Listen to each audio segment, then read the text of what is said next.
राम राम। आज हम श्रीमद् भगवत गीता के अध्याय 3 कर्म योग का श्लोक 9 संस्कृत उच्चारण और हिंदी अर्थ सहित सीखेंगे। पहला चरण य में मिक्स करेंगे। यज्ञा, था के ऊपर आधा र है, उसको ज्ञा के साथ पढ़ेंगे। यज्ञार, था के साथ आधा त, थात। कैसे शब्द पढ़ा? यज्ञार्थात।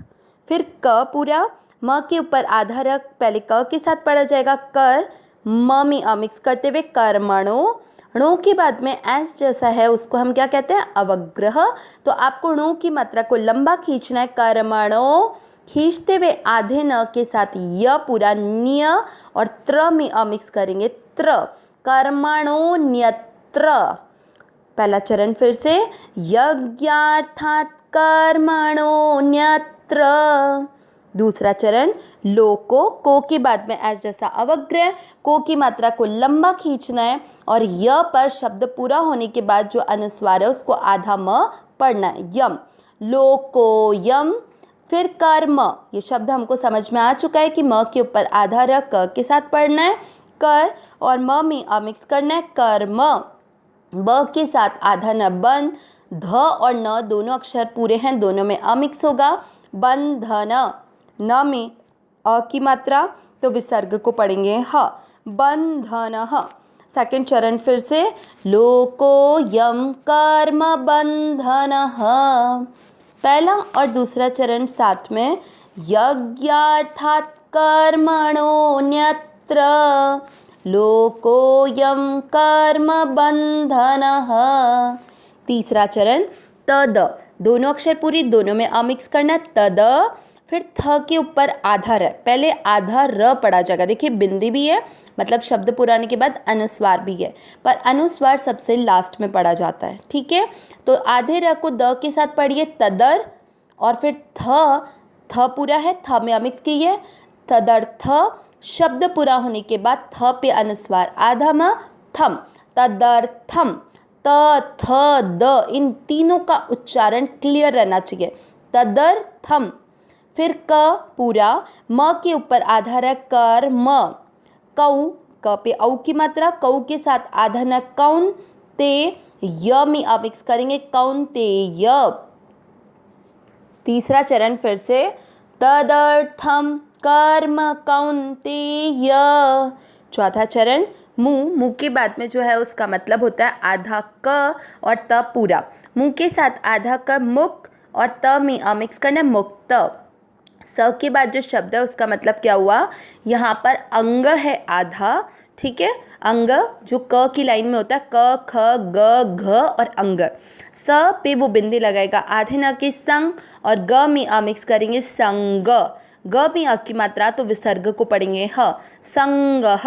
स में मिक्स किया, समा। चर, दोनों अक्षर पूरी, दोनों में मिक्स करेंगे, समाचर। चौथा चरण फिर से, मुक्त संगः समाचर। तीसरा और चौथा चरण साथ में, तदर्थम कर्म कौन्तेय मुक्त संगः समाचर। पूरे श्लोक का उच्चारण एक साथ, यज्ञार्थात् कर्मणो न्यत्र लोकोऽयं कर्म बन्धनः तदर्थम कर्म कौन्तेय मुक्त संगः समाचर। एक बार फिर से, यज्ञार्थात् कर्मणो न्यत्र लोकोऽयं कर्म बन्धनः तदर्थम कर्म कौन्तेय मुक्त संगः समाचर। अब देखते हैं श्लोक का अर्थ। इससे पिछले श्लोक में भगवान ने अर्जुन को बोला कि तुम कर्मों को त्याग करने के लिए कर्म ही नहीं करना चाह रहे हो, जबकि कर्मों से संबंध विच्छेद कर्म न करने से नहीं हो सकता है, क्योंकि शरीर निर्वाह के लिए, मतलब इस शरीर को चलाने के लिए खाना पीना करना, मतलब ये भी एक कर्म ही है। तो कर्म किए बिना तो शरीर निर्वाह ही नहीं हो सकता, तो मतलब कर्म करना तो बहुत ज़रूरी है। लेकिन मनुष्य ऐसा मानता है कि कर्म करने से तो बन जाता है, तो मनुष्य को इस बंधन से छूटने के लिए क्या करना चाहिए उसको भगवान आज के श्लोक में बताएंगे। यज्ञार्थात्, यज्ञार्थात यानी यज्ञ के लिए किए जाने वाले। यज्ञ का अर्थ होता है कर्तव्य पालन। आगे है कर्मणो, कर्मणः यानी कर्मों से। अवग्रह से अर्थ निकलेगा अ, तो अन्यत्र, अन्यत्र यानी अपने लिए किए जाने वाले कर्मों में लगा हुआ। लोकोयम, इसमें दो शब्द हैं, लोक धन अयम। लोक यानी मनुष्य समुदाय, अयम यानी यह। कर्म बंधनः यानी कर्मों से बंधता है। तदर्थम, तदर्थम यानी उसके लिए। तो किसके लिए? यहाँ पर यज्ञ के लिए बात चल रही है, तो उस यज्ञ के लिए कर्म, कर्तव्य कर्म। कौन्तेय, कुंती के पुत्र, हे कुंती नंदन। ठीक है, आगे मुक्त संगः, मुक्त संग यानी आसक्ति रहित होकर समाचर कर। पूरा अर्थ क्या निकला? यज्ञ अर्थात कर्तव्य पालन के लिए किए जाने वाले कर्मों से अन्यत्र अर्थात अपने लिए किए जाने वाले कर्मों में लगा हुआ यह मनुष्य समुदाय कर्मों से बंधता है। इसलिए हे कुंती नंदन, आसक्ति रहित होकर उस यज्ञ के लिए मतलब कर्तव्य पालन के लिए ही कर्तव्य कर्म कर। भगवान ने अर्जुन को क्लियर कर दिया कि मनुष्य कौन से कर्म करने से बनता है?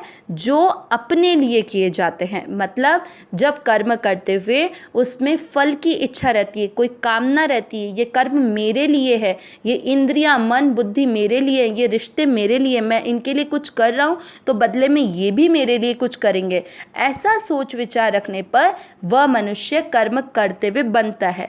लेकिन जब यज्ञ अर्थात निष्काम भाव से आसक्ति रहित होकर इस शरीर, इंद्रिया, मन, बुद्धि सभी को संसार की मानकर केवल संसार के हित के लिए लगा दिया जाए और बदले में कुछ भी ना चाहा जाए तो वह हो जाता है यज्ञ। ऐसा कर्म करने पर मनुष्य कर्मों से नहीं बंधता है। इसलिए भगवान अर्जुन को आसक्ति रहित होकर कर्तव्य कर्म करने की आज्ञा दे रहे हैं। अविनाशी सहज सुख राशि, हे नाथ, हे मेरे नाथ, मैं आपको भूलूं नहीं। नारायण नारायण नारायण नारायण।